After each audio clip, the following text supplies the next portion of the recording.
Hi, I'm Marius of MS Photography, and welcome back to another episode of Digital Photography Today, the show where you will learn how to become the master of your camera. Now, in last week's episode, we discussed the big one. We talked about manual exposure. Now, this week, we are going to talk about which mode to shoot in, because now you've learned program, you've learned shutter priority, aperture priority, and manual. So where do you start? What happens if you see a specific type of picture you want to take? Where do I go to? What's my starting point? So that's the purpose of this week's episode. I'm now going to start to show you some pictures. Then we're going to discuss which would be the best mode to take this specific type of picture in. So let's have a look at some images. With all the pictures I'm going to show you now, you need to ask yourself a very important question. Which is the most important? Do you want to capture the speed or the motion of the image or the depth of field? So you have to prioritize on one of them. So when we look at this image of a rugby game, you will notice the image is frozen due to the very high shutter speed of 3,200ths of a second. So we can say that motion is the most important part of this image. So we have a starting point. For this image, we won't use a flash. You will find it limits your shutter speed as well due to the sync speed. Well, that's another topic for another day. But you will find that the moment you open your pop-up flash, it limits your shutter speed as well. It usually goes down to 200ths of a second. It differs from camera to camera. Okay, so we don't use a flash. And then do we use a tripod? Well, we can use a tripod, but I would rather suggest using a monopod, as it's easier to move around when the people are running around when they do their sports. And if you're using a long lens, like I was using a 70-200 f2.8 for this, and that's a pretty heavy lens, so it's best to use a monopod just to stabilize it. I actually shot 8 hours on this day handheld, and my arms were killing me later that night. So a monopod is a good idea for that. Okay, so when we decide which mode to set on the camera to take this picture, we have two options. We can either choose TV or S for shutter priority and choose a high shutter speed and let the camera choose the aperture. This will work, but we are moving around, so if light changes, so will our aperture. We know that aperture controls our depth of field, so our results will then be images where everyone is frozen in time, but because our aperture changes every now and then, our depth of field will shift from image to image. This will not make all our images very consistent. So the best option for this image will then be AV or A for aperture priority.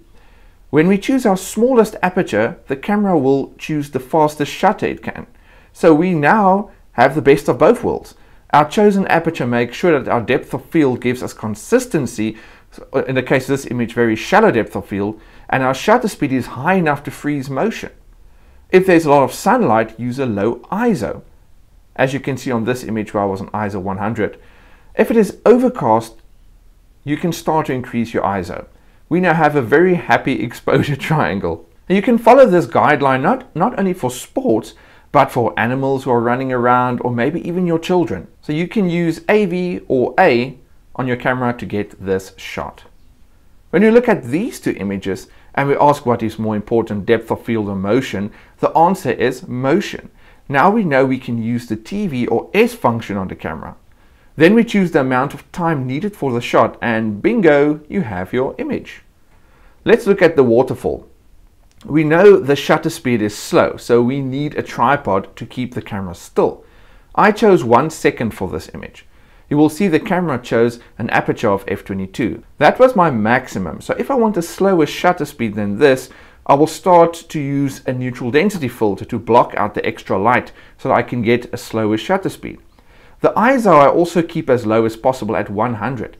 If we increase the ISO, my shutter speed will also become faster. My 1 second exposure gave me a nice milky water effect.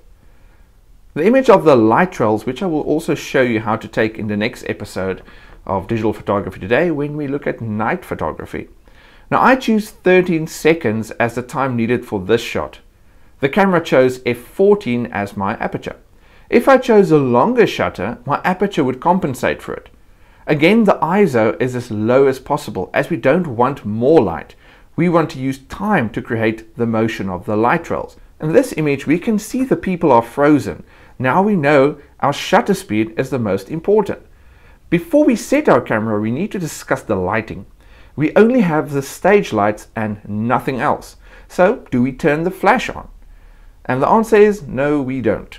You will just destroy the mood created by the stage lights, and all the people in front of you will be lit by your flash as well. Usually they tell you that no video cameras or flash photography are allowed. So for this image we need to be clever. We can set our camera to TV or S and choose our shutter speed. The people were moving around a little, so 1/60th of a second would not be enough, so I chose 200ths of a second because they are not running around, they are just moving a little. I just want to freeze their slight movement. The camera will now take care of the aperture. If your ISO is on 100, your aperture will most probably show there's not enough light, so we need our best buddy, the ISO, to help us. Depending on how bright those stage lights are, you will have to increase it until the camera is happy. For this image, I used ISO of 800. This image is actually a bit tricky to explain because you need to know how your flash works properly, which obviously we will discuss in future episodes of Digital Photography Today.